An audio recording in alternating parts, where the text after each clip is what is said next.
patience, kindness, generosity, faithfulness, gentleness, and self-control. Here we go. And let this fruit of the Spirit be seen in you at all times. So Let this fruit of the Spirit be seen in you at all times. Live by the Spirit, be guided by the Spirit, walk in the Spirit and bear much fruit. Walk by the Spirit, guided by the Spirit, walk in the Spirit and bear much fruit. Walk by the Spirit, guided by the Spirit, walk in the Spirit and bear much fruit. Once again. Walk by the Spirit, be guided by the Spirit, walk in the Spirit and bear much fruit. Let's sing from the beginning. Love, joy, peace. Love, joy, peace, patience, kindness, generosity, faithfulness, gentleness, and self-control. Love, joy, peace, patience, kindness, generosity, faithfulness, gentleness, and self-control.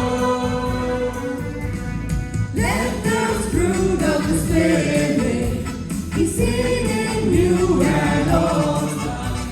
So let this fruit of the Spirit be seen in you at all times.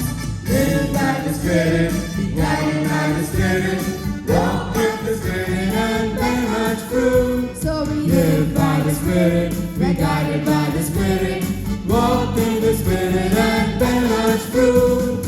Walk in the Spirit and bear much fruit. Walk in the Spirit and bear much fruit. The rock on which I stand. You've given me life, and pain and grace that's greater. When I humble myself beneath your mighty hand, you bring times of refreshing. You bring times of refreshing. You bring times of refreshing to my soul. When I'm yearning from the fight of trying to do what's right, you bring times of refreshing to my soul. Everybody knows in the first one, Lord, I thank you, Lord, that you are my Savior. Yes, He's my Savior. You're my Savior, the rock on which I stand. I'm on a firm foundation. You give me life and the grace that's greater. When I humble myself beneath your mighty hand. Yes, Lord, I'm ready to humble. Times of refreshing. You bring times of refreshing. You bring times of refreshing to my soul. When I'm weary from the fight of trying to do what's right, you bring times of refreshing to my soul. So it has been a wonderful time, isn't it? Yes. Yes, all these days of the Navina. Has it been like a time of refreshing? Yes. I know that we've come after work hours and probably we've been tired in our body, right? Yes. But we have been refreshed in our spirit, refreshed in our soul. Because as the word of God has gone forth in song, in preaching, in sharing, the word of God is always followed by what? Signs and wonders. Yes, and the power of the because Jesus says, my word is Alive and also spirit giving, spirit and life. The word I speak to you is spirit and life. So as the word has gone forth, it has gone forth with the Holy Spirit. And that is why you have been feeling refreshed. Right? Okay, so even before we begin, we will look at the scripture verse in Luke. He wants to give you the helper for eternity, for always. And if I have the helper, I have everything. Yes, I have everything. We will look at one more verse, brothers and sisters, because today we are only looking at what God can give us, right? Yes, Lord, I need this, I need that. And what does it say? The next one more verse. No, another verse. God has poured out every spiritual blessing.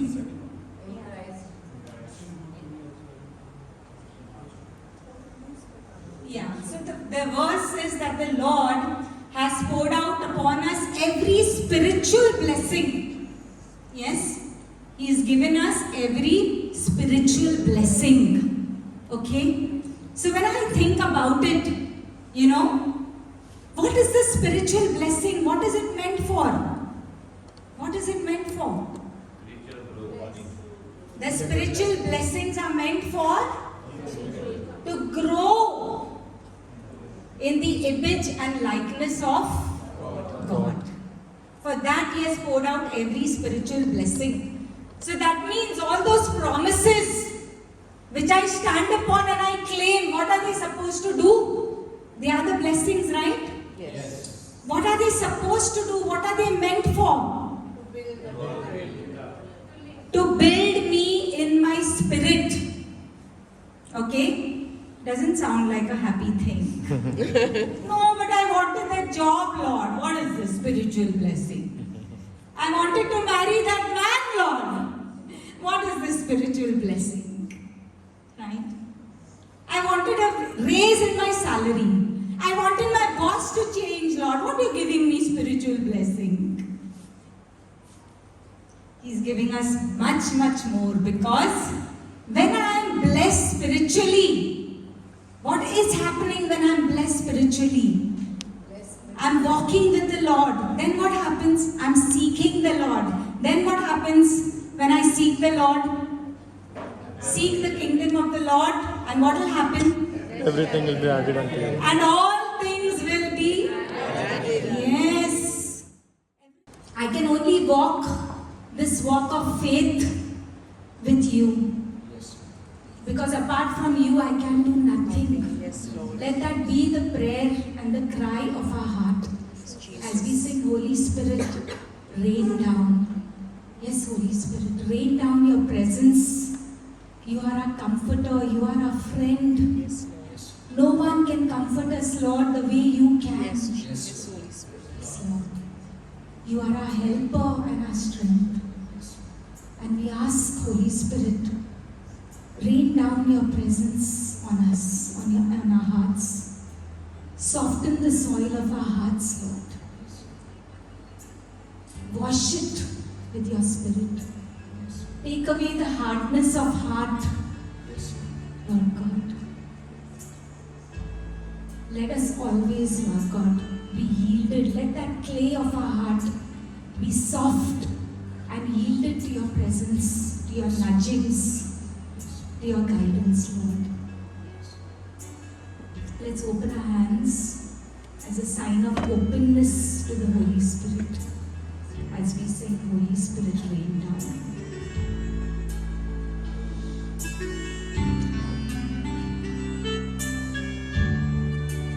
Holy Spirit, rain down.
going to talk about the Holy Spirit. Yes? Yeah, so our topic for the day is what I should be doing. Hunger I for have the Holy to Spirit. hunger. I must hunger for the Holy Spirit. Yes? And I should stay hungry. Are you going to stay hungry tomorrow? Yes. If you're going to fast, that's excellent. But, you know, spiritual hunger is very different from physical hunger. Yeah? Because when I'm physically hungry, what I will do? I will eat, and then I am full. But spiritual hunger, the more I will eat, the more I will want. Okay? The more I feed on the Word of God, the more I spend time in the presence of the Lord, the more I will desire Him. Yes? That is what we want. That is what God wants. God wants us to desire Him. God wants us to love Him because He's a God of love. Immense, immense love is our God. Yeah? So, you know, I don't think you can read that fine print. Can you all read it? It's Pope Leo the 12th. I'll read it for you all. He says, we ought to pray and invoke the Holy Spirit for each one of us greatly needs His protection and His help. The more we are lacking in wisdom, weak in strength, burdened with trouble, prone to sin, the more we should turn to Him, who is the never-ceasing fount of light, strength, consolation, and holiness. Yes? So the more we are in need, the more we feel weak, the more we should ask for the Holy Spirit. Okay? If I say I'm all right, I'm okay, nothing wrong with me, then can the Holy Spirit come? No. Lord, little bit you come, only in one area of my life. Other areas, don't go there. Will the Holy Spirit come? No. The more I ask, the more I welcome, the more I surrender. I was listening to Father Renero Cantala Messa, and he says we should ask for the Spirit and we should surrender to the Spirit. Lord, my life is surrendered to you. I don't want any area of my life which is not surrendered. Even if it is my children, even if it is my spouse, even if it is my future, even if it is my finances, I want every area of my life surrendered to you. My children have gone to study abroad, and this year has been a year of, in the emotions, in the heart, it is so difficult. And I'm sure so many of you all know that and have experienced it, isn't it? Yes. You want them to walk on the right path, right? You want them to be fine in their careers. You want them at the right time to marry the right person. Yes? Yes. And then one day, and then we get paranoid. Right now? Yes. One day you don't get that phone call, you don't get that message. Where are they? Yes. Correct? And then our children feel the pressure. My mother's getting paranoid. Yeah? My son says, who's this girl on this Snapchat? What are you getting so paranoid about? Yeah? And the Lord is telling me, trust me. Can't you trust me? Trust me for your children. Can't you trust that I have a good plan, I will bring it to pass? So I need to surrender, isn't it? I have to surrender my children. I have to surrender my future. No, Lord, I want it to happen like this. Is that surrender? No, that's not surrender. Today, even when you go back, if the Lord is showing you areas that are not surrendered, what you will do? Surrender. We are not surrendering to an enemy. We are surrendering to a God of love.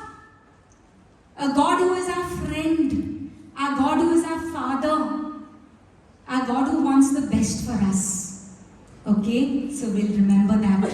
Yes, so we'll go ahead. So we have the role of the Holy Spirit. I won't spend too much time on it. The Holy Spirit leads us. Yes. If I need direction, He will order my steps. He gives us power. You know, the power of the Holy Spirit is called dunami. You know what that word dunami means? It means the power of dynamite. That is the power of the Holy Spirit. It is that power which raised Jesus from the dead. So am I going to say, I got the power? You know that song? We had that song in our days. Yeah? It's not to say, I've got the power. No. Not to say that. Okay? It is the power to love. Okay? Our saints had that power. They never made a big noise about it. They did so many things so quietly. Alright? Great power we have. No? Think about it. The power like dynamite is in you. Can't you overcome sin? Yes. We can, right? Yes. If dynamite power is in me, I can overcome sin. Can I love that boss? If I have dynamite power in me? Yes. Yes. Can I love my family members? Yes. Yes, I can. If I have dynamite power in me. He sanctifies us. He's the Holy Spirit. God has given Him to us to make us holy. That's His job. Okay? Yes, we prepare our hearts to receive Him. We clean the temple. Yes or no? Yes. If a guest is coming, so much cleaning we do. Right? Change the bed sheets, wash the crockery, bring it out. So much cleaning. Holy Spirit is coming, we have to clean the temple. What's the temple? Our body. Clean my heart, clean my mind. Yes, take out all that kachra. So much kachra. Right? Yes? You sweep behind the refrigerator. How much kachra will come? Lots, no? There's so much kachra all hidden in corners. We need to clean up, okay? He guides us into all truth. He gives us understanding. He helps us in our weakness. Helps us to intercede. He's the dynamite power. And He will raise us from the... Yes. On the last day, He'll raise us. Just as He raised Jesus. Okay, so we'll go on. Yes, so you know, Pentecost is... there is so much connection between Pentecost in the Old Testament and Pentecost in the New Testament. So it was a feast celebrated in the Old Testament. The Israelites celebrated it 50 days after the Passover. Okay? And what did it celebrate? It was a harvest feast. The first fruits were brought. Alright? Of the harvest. You and I, we are also the first fruits. Okay? Of God's grace, of God's conversion. He converted our hearts, right? We are the first fruits. And it celebrates the giving of the law at Sinai. When Moses went up and he got the tablets of stone written with the finger of God. Where was the law written? It was written on the tablets of stone. But today, where has God written that law? In the New Testament, on our hearts, okay, through the Holy Spirit. Yes. And then in the Old Testament, the law was given, correct? Right? And externally, God had to push. No? Externally, don't do this. Don't do that. Don't commit adultery. Don't steal. Don't kill. Where was the push? The was from outside. And today, where is the push from? Who's pushing us? Is He? Yes. Holy Spirit is the God of love. Right? What does Romans 5:5 say? Romans 5:5 says, God has poured out His love into our, through the Holy Spirit. He has brought the love of the Father and the love of the Son. So what does that mean? What is that love doing in our hearts? What is it meant for? Yes, to be given, to love God and to love my neighbor. So the push is from, yes, I am now wanting to love my neighbor. Who's making me love my neighbor? Who's loving my neighbor through me? The Holy Spirit. Earlier, externally, today, I say, no, I love my God because I've experienced the love of my God. And so, I'm doing things because I love my God. You're sitting over here for 9 whole days. Why? Because you love your God. That's fine. You're coming. Yes? And that attraction, the love is the attraction, attracting me to my neighbor. Yeah? Yes. So we will look. So there's an internal attraction to obey the law. It is not like, oh, the law is gone, khatam ho gaya, Old Testament. No. The law is still there. But today I want to do that law. Because the love of God is in my heart. Yeah? Yes. So when we look at the sign of the cross, we begin with the name of the Father. The Father is Abba, Father in heaven. Hallowed be His name. Then what do we do? Name of the Son. The Son came. Yes, in humility. He came down. Became man. Died for us. And then what do we do? Holy Spirit. Holy Spirit. Encompassing us all. Gathering us to the Father and the Son because He is the love of God. He wants to bring us closer to God. Right? That is His work. To fill us with God's love. To cleanse us, convict us of sin. Prepare us and draw us to the Father and to the Son. Okay? So He is the love of the Father and the love of the Son. So if I experience, now in the time of prayer, did you experience the presence of God? Yes. Yes, in all these days, have you been experiencing? Yes. How can you experience? We are human flesh. God is Spirit. Who is giving me this experience? The Holy Spirit. I can experience God's love because of the Holy Spirit. Without the Holy Spirit, would I be able to experience God's love? No. Because it is a spiritual experience. Right? It's not a sensual experience. That's something my senses can experience. It is a spiritual experience. Right? Yes. Sometimes, yes, we have sensual experiences also. But always the experience is spiritual. Yeah. So He convicts us of sin. We will go ahead. Right. Further. Yes. So the law of the Spirit of life has set me free from the law of sin and death. The law of the Spirit of life, it is the Holy Spirit. He has set me free. No longer am I in condemnation. No longer am I in guilt, in shame.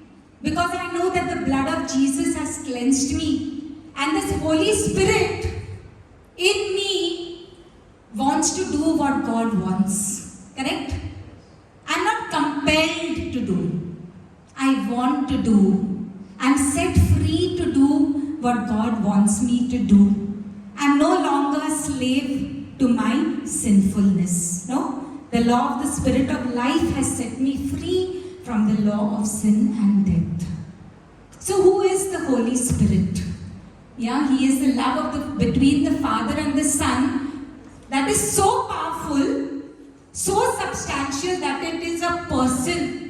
That love between the Father and the Son is so substantial that love is a person, the Holy Spirit. Okay, that is one of the definitions, because Trinity is a concept which is so difficult to define, isn't it? 3 persons in one God. And so in the church fathers, you have so many beautiful definitions. Look at the next one.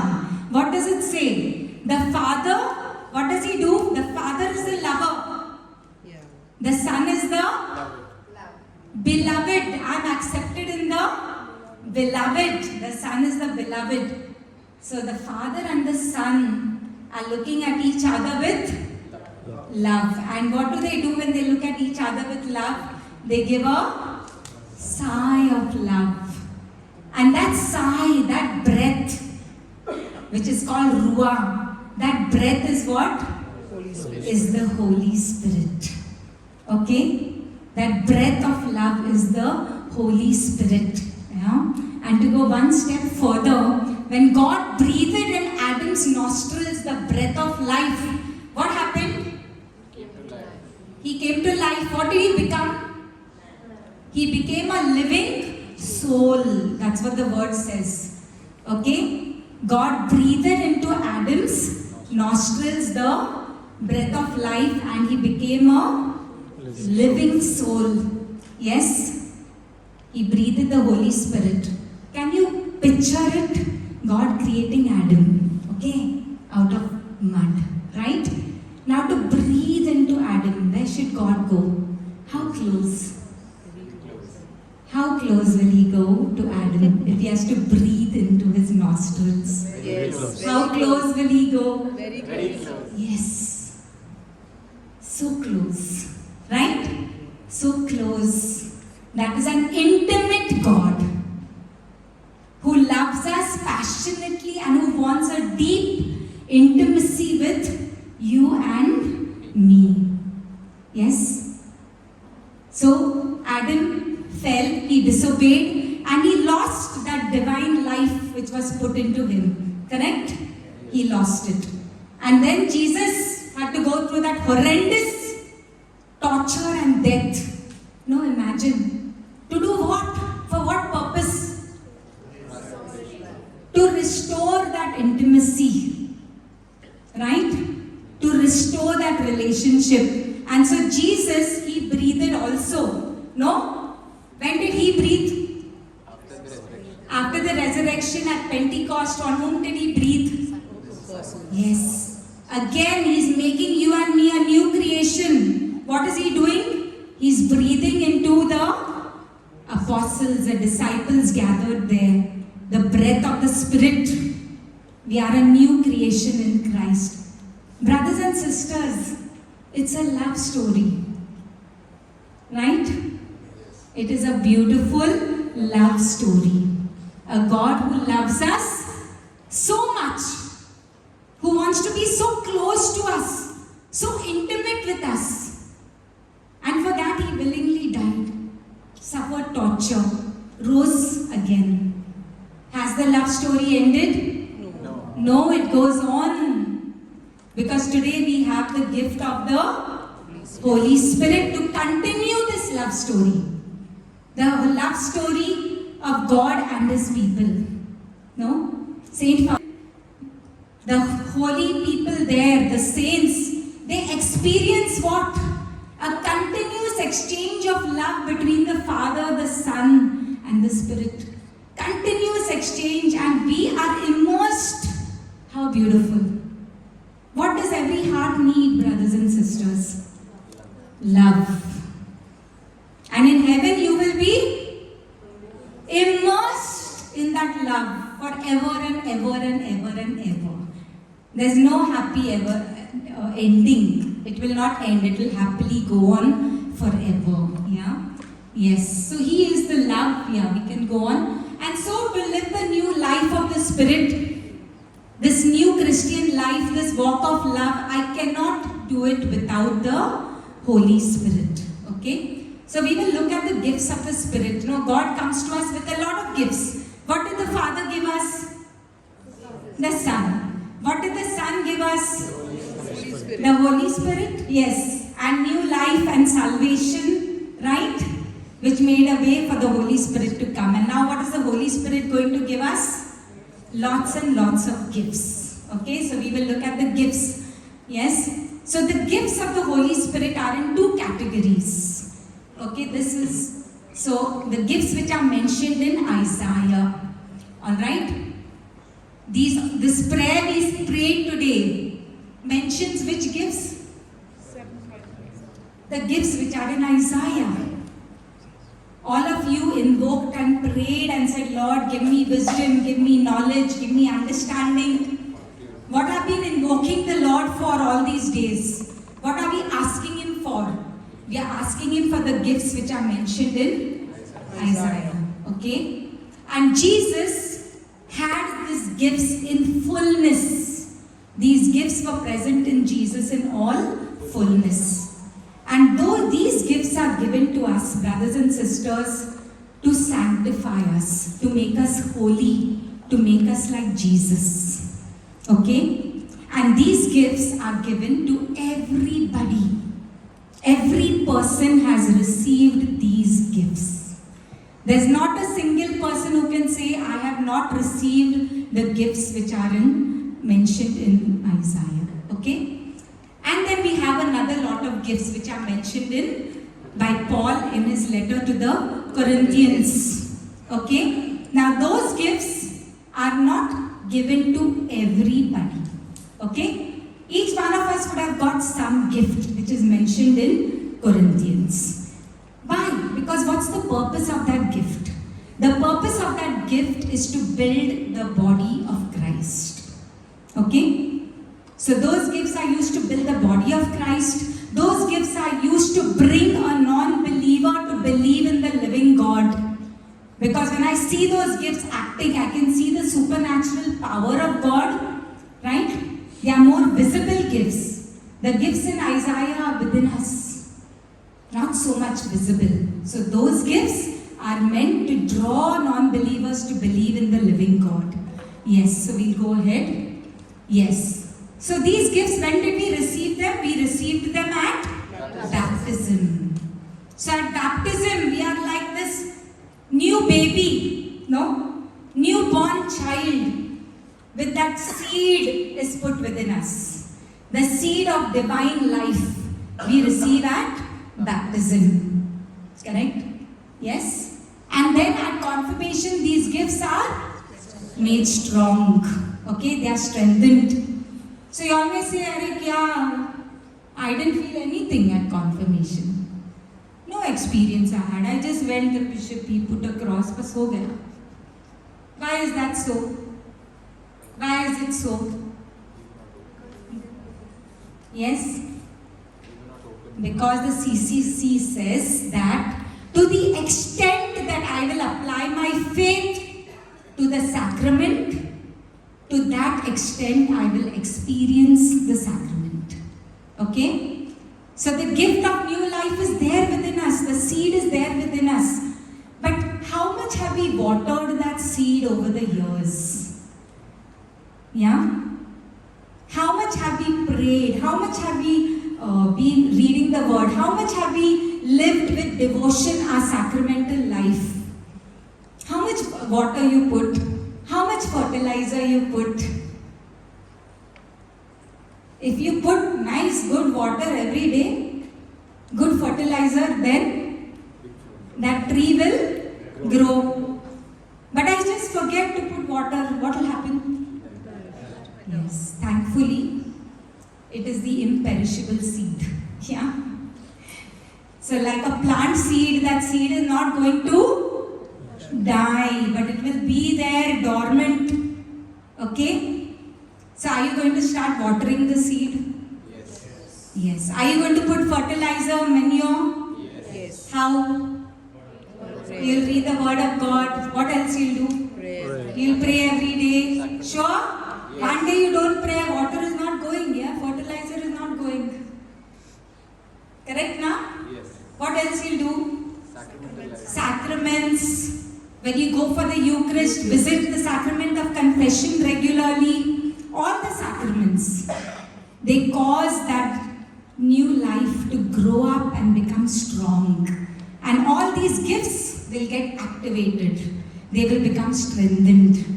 And they will also help in this walk of holiness, life of holiness. So we will, so the example of little Nelly. Did you all watch Little Nelly of the Holy God? Y'all did? What did Nelly say? What did she say? She was a little baby of 5 years old who had such a great desire to receive the Eucharist. And she said, when Jesus is placed on my tongue, he grows straight to my heart. What did she do? She applied her faith to the sacrament of the Eucharist. Okay? And Nelly was a very sick baby. Nelly had a jaw which had a disintegrating bone. So she was in extreme pain. But that little girl said, Jesus suffered so much. 5-year-old child. I say, Lord, sometimes I can't suffer a headache. I'm spiritually weaker than Nelly was. She had a disintegrating bone, extreme pain, and that would give a foul smell. When she received, it is because of her, the Pope at that time, he lowered the age of children to receive the Eucharist. Because of Nelly. Because he gave her the Eucharist at 5 years old because she would die soon. Yes, she had many sicknesses, but when she received the Eucharist, the jaw pain went away and the foul smell also went away. Right? So she applied her faith to the sacrament. And she was a strong girl in the spirit. Right? So, the life of God is planted as a seed. Yes, we said that. Let's go on. So, we will look at the gifts of the Holy Spirit. Wisdom. What does it do? It illuminates. I've not written too much. We'll be doing on spiritual gifts later in the prayer group. So, just to introduce you all a bit. Wisdom illuminates the mind, enlightens, right? Fully operating in Him, right? Yes. So when He had to choose His disciples, He went to the mountain to pray. And God gave Him wisdom because He had so many disciples. He had to choose 12 apostles, right? Then you have understanding, gives you understanding of the sacred scripture. For me, when I came actively into my spiritual life, okay, what became alive to me was the Word of God. And the Word. I remember when we had to pray for our infilling, Father told us go out, pray for some time, and I didn't have a Bible there in my hand outside, but there was a hymnal. And even the words of the hymnal started becoming alive to me. Songs which I had sung in children's choir, youth choir, suddenly were making a new kind of sense. When I went to church for Mass, all the small prayers Father says in between. So many little prayers He says. All these years I had not paid attention. Suddenly I started paying attention. So, understanding of sacred scripture, that gift got stirred up. Counsel, supernatural intuition to judge promptly and rightly. I have to make a decision. I have the counsel of the Spirit to decide what to do. Yes, then fortitude, courage. Courage to stand for what is right in the face of opposition. Right? Did Jesus have fortitude? Yes. People were cursing Him, abusing Him, but He very clearly knew what was the will of God and He went to the cross. Correct? Yes? They say He set His face like flint towards Jerusalem.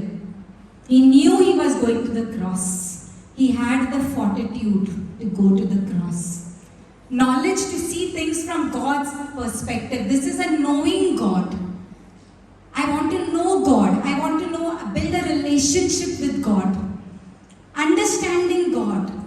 Understanding His love for His creatures. Right? When I start having my personal prayer, what will I start doing? knowing God more. And the more I know Him, the more I will be able to trust Him. Piety helps us to recognize our reliance on God, having a genuine religious spirit. Very often you'll hear people in the world saying today, I am not religious. You have heard? I've heard many times. I am not religious, I am spiritual. You have heard? Yes. Yes. I can be worshipping some wrong spirits, by the way. Correct, no? Yes? So I should know whom I am worshipping. And religious spirit. My religious activities, I do it with a fervent faith. Right? When I attend the Eucharist, I say my rosary. I have to apply my faith and my devotion to it. That is piety. Fear of the Lord, having a deep reverence and not wanting to offend God. Yeah. So the charismatic gifts, you all know them mostly. They are meant to build the body of Christ. Okay? So we can see them one by one, all of them. Word of knowledge, no? God gives me a message, sometimes a vision, and the wisdom to understand it. Like the book of Revelation, so symbolic. I need to have understanding, that is wisdom. Discern the spirits, the exorcist. If somebody comes acting weirdly, they have to discern, is this Holy Spirit, evil spirit, or is this some psychological problem? Correct? Yes, they need to discern the spirits. Gift of tongues. God will give me the utterance, He will put the syllables, but I have to use my vocal cords to utter them. Correct? I cooperate. Interpretation of tongues. Sometimes a prophetic message is given as a tongues. I've seen this once as a little child in our prayer group, where during the time of prayer and silence, when we were waiting on the Holy Spirit to speak, there was this one lady who got up and she just started speaking in tongues. I can never forget that. She spoke in tongues and she sat down. And then another lady got up and went to the mic and interpreted it from Music. a whole verse from the Bible. And that was the message for the community. Prophecy, giving a message. God gives us a message, maybe for a brother or a sister or for the group. No? He gives us a message. Yes. Supernatural communication, yes. Yeah. So, like for example, okay, how we see the gifts interconnected. There was this boy who had this gift of prophecy. So one day he's sitting in church and the Lord is showing him one lady a few pews ahead and telling him to go and tell her, no, don't go ahead with that relationship. He said, what is this, Lord? I hardly know her. How can I even go and say these things? He's saying, I wrestled and wrestled and wrestled, but the Lord kept on saying, go and tell her, go and tell her. Finally, after some days, he went and he said, Lord is saying this. That lady said, I have been praying for God to speak in this decision for so long. And she got that message. Okay, that was the gift of prophecy, right? It is the Corinthian gift. Now she has to take action on that gift. So which gift she has to look for? The Isaiah gift. Correct? She has to make a decision. Should I obey? Should I do it or not? And then if that relationship was a close one, to break it, what else she needs? She needs discernment. What Isaiah gift she needs? She needs fortitude. Correct? So the gifts are all interconnected. Okay, we will go on. We won't, yes. So gift of healings, you all know, miracle powers. Yes, ministry gifts where in the group the Lord will give us prophets, apostles. Yes, now the fruit of the Spirit, they are seen in mature Christians. Okay, you all know what are the fruit of the Spirit, right? Yes. When does a tree give fruit? When it's a seedling, sapling, when does it give? A fully grown tree will give you fruit.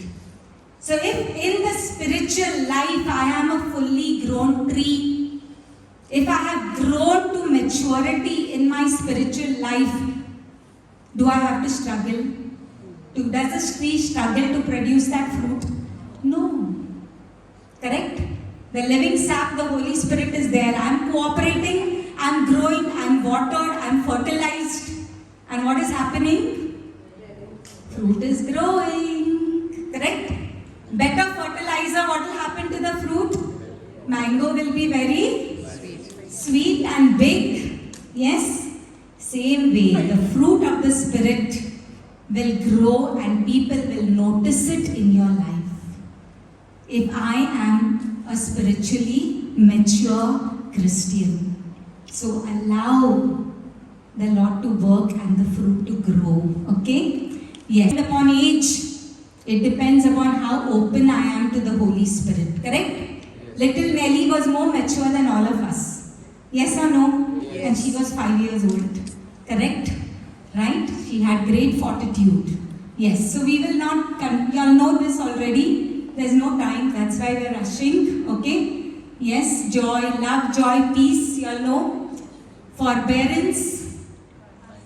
Kindness is the person's quality. Goodness is the actions that the kind person will do. Okay, faithfulness, I'm dependable, I'm trustworthy. Gentleness, I'm not ranting and raving. Correct? I have a gentle spirit. Others people will be treading on eggshells all around me. Correct now? I have a gentle spirit and self-control. Control over my body, control over my sensual appetites. Yeah? So how do I hunger for the Holy Spirit, which you must do today, tonight and tomorrow? What you will do in your prayer time? Lord, I need you. Have an expectation. Have a spiritual hunger. Examination of conscience. Do that. Prepare for the infilling. Ask the Lord, Holy Spirit, show me areas that I need to surrender. Lay it down. Say, I don't want this anymore in my life. I want to turn away from these things. Do not grieve the Holy Spirit. Okay? What is the sin against the Holy Spirit is the only sin which will never be forgiven. What is that sin? So Saint Thomas Aquinas, I'll explain how he explains. He says the Father represents power. Okay? Sins against the Father are forgiven. Father represents power. Alright? So, what is the opposite of power? Weakness. Weakness. So, if I in my weakness fall into temptation, will I be forgiven? Yes. The Son represents wisdom. He is the Word of God. Correct? So, what is the opposite of being wise? Foolish. Foolish, ignorant. So, if I commit some sins, I am ignorant about them. And I commit them and I come to know and I ask for forgiveness, will I be forgiven? Yes. Yes. But the Holy Spirit is what? Is love and goodness. What's the opposite of goodness? What is the opposite of good? Bad. Bad, evil. Got it? So, if I have got evil plans against my brother, Yes. if I am holding bitterness against somebody, I'm holding anger, I don't want to forgive. I say, no, what am I doing?